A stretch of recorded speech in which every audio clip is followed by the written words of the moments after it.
Tax के front पर आम आदमी क्या उम्मीद इस बार रख सकता है? कुछ होता हुआ देख रहे हैं आप पंकज जी?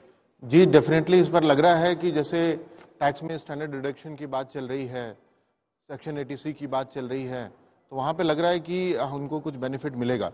और जहाँ तक आप देखिए कि स्टैंडर्ड डिडक्शन अभी तक 50,000 के आसपास ही बना हुआ है काफ़ी दिनों से, पिछले कई सालों से। तो वो जहाँ तक अब देखिए कोई बंदा 5 लाख कमाए या 50 लाख कमाए, उसको 50,000 रुपये से ज़्यादा नहीं मिलना है। तो यहाँ हम लोग का मानना है कि जैसे कि मैं पर्सनली मानता हूँ कि अगर उसको आप इनकम जैसे इनकम अर्न कर रहा है उस इनकम के प्रोपोर्शनेटली अगर आप कुछ डिडक्शन का प्रावधान लेके आए तो उससे जो टैक्स पेयर है, इंडिविजुअल टैक्स पेयर है, सैलरीड एम्प्लॉई है, उसको कुछ बेनिफिट मिलेगा। सिमिलरली आप टैक्स स्लैब की बात करिए तो 2.5 लाख काफ़ी दिनों से चल रहा है। तो जहाँ तक चांसेस हैं उसको भी, क्योंकि 7 राज्यों में चुनाव है जिसमें से 4-5 राज्यों का रिजल्ट भी आना है, तो ये देखते हुए मुझे लग रहा है कि इसको 2.5 लाख से इंक्रीज करके समहाउ 3 लाख 3.5 लाख के आसपास इनको करना चाहिए। और इसी तरीके से जैसे आपका हाउसिंग लोन का डिडक्शन है, वो हाउसिंग लोन का डिडक्शन भी असेसमेंट ईयर 2017-18 में कोई लिमिट नहीं थी, उसके ऊपर कोई कैप नहीं था। इसके बाद इन्होंने 1.5 लाख की 2 लाख की लिमिट उसके ऊपर इस्टेब्लिश कर दी। तो जहाँ तक ये है कि आप सेम वही वाला प्रोविजन को आज फिर रीइंस्टेट करें और जो इंडिविजुअल टैक्स पेयर है उसको बेनिफिट मिले। आप देख रहे हो कि कोविड में लोगों ने कितना एक्सपेंडिचर किया, मेडिकल एक्सपेंसेस बढ़ गए, लोगों का out of pocket expenses increase हो गया बिकॉज ऑफ दैट। तो उसको भी जो मेडिकल के बड़े सारे प्रावधान है जहाँ पे कोविड-19 मेडिकल रिलीफ अलाउंसेस या कोविड-19 मेडिकल का कुछ बेनिफिट एक और चर्चा बहुत देश में हुई सिद्धार्थ, चूंकि जब हम आंकड़े दिखाते हैं ऑक्सफैम की रिपोर्ट के 20 से 21 में 4 करोड़ लोग गरीबी रेखा के नीचे, तो दूसरी तरफ आया कि 40 लोग अरबपति भी इसी दौरान बन गए। तो एक सोशल मीडिया पर हर जगह बहुत चर्चा होती है कि जो गरीब है आप उन पे, जो अमीर है उन पर आप टैक्सेस को इंक्रीज कीजिए, बढ़ाइए। क्या ऐसा कुछ कर सकते हैं? देखिए, अगर आम आदमी पे जो पर्सनल इनकम टैक्स है, तो भारत देश में पर्सनल इनकम टैक्स ग्लोबली, ये इस पे ज्यादा बोल सकते हैं, लगभग 43% की टोटल इंसिडेंस है एट हाईएस्ट इनकम लेवल, जो सरचार्ज और सेस मिला के 43%, यानी यूरोपियन रेट ऑफ टैक्सेशन है। कॉर्पोरेट्स की अगर पीक हम टैक्सेशन देखें वो इससे काफी कम है। दूसरी बात जो आपने बहुत इंपॉर्टेंट कही, ये केवल कोविड के कारण नहीं हुआ है अंजना जी।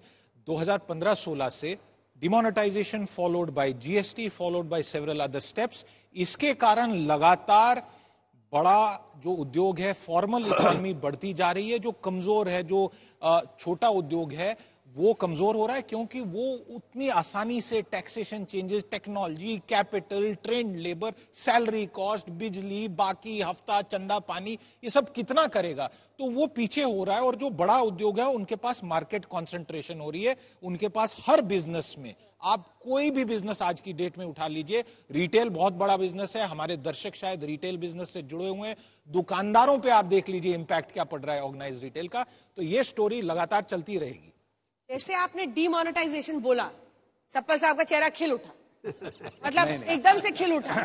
चलिए दोनों मेहमानों को दिखाइए, हमारे साथ सैयद जफर इस्लाम साहब भी बने हुए हैं। लेकिन फॉर्मल इकोनॉमी का ग्रो होना तो किसी अर्थव्यवस्था के लिए अच्छी चीज है ना, इसका इंतजाम तो था ही ना सिद्धार्थ की ये हो। सैयद जफर इस्लाम साहब है या नहीं है हमारे साथ, बता दीजिए मुझे।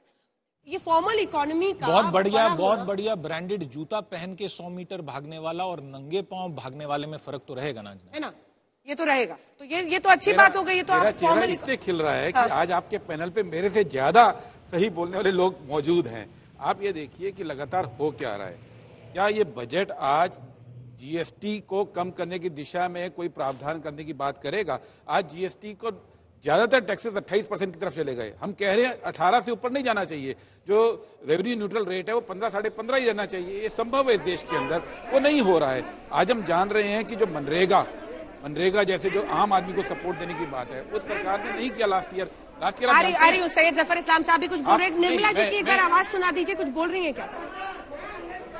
सवाल पूछ आ रही हूँ।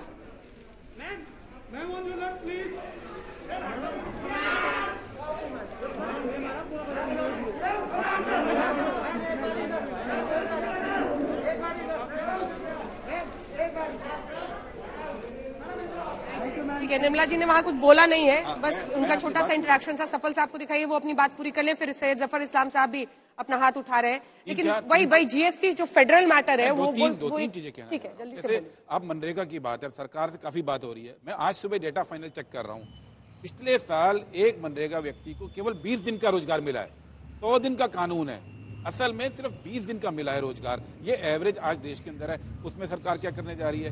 जो ट्रेड इंबैलेंस हो रहा है खासतौर से चीन के साथ, आप देखिए इस साल $125 बिलियन पहुंच गया, जिसमें भारत का हिस्सा केवल 25 बिलियन है, 100 बिलियन चीन का है। उसके बारे में क्या कोई स्ट्रक्चरल चेंजेस करेंगे कि ये चीजें ठीक हो? केवल ऐप बैन करने से चीन का मुकाबला तो होगा नहीं। चीन के मुकाबले के लिए आपको चेंजेस करने हैं। इनकम टैक्स का इशू सबने बोला है, एमएसपी के इशू पे क्या होगा, जो किसानों से वायदा है। कुछ एक चीजें इस तरह की है जिसके बारे में हम देखेंगे कि इंफ्रास्ट्रक्चर में पिछले साल जितना इन्वेस्टमेंट बोला गया था 50% भी हमने नहीं किया, 50%। तो सरकार अपने ही माइलस्टोन को पूरा नहीं कर रही है, वो अलग बात है। टैक्स के रिफॉर्म्स की जरूरत है, वो अलग बात है। और रिफॉर्म्स इस तरह के डिस्टेबलाइज ना करे। अभी तक इस सरकार की क्या खूबी है कि जब भी आप रिफॉर्म की बात करते हैं आप डिस्टेबलाइज कर देते हैं, अर्थव्यवस्था हिल जाती है, अर्थव्यवस्था मजबूत नहीं हो रही है।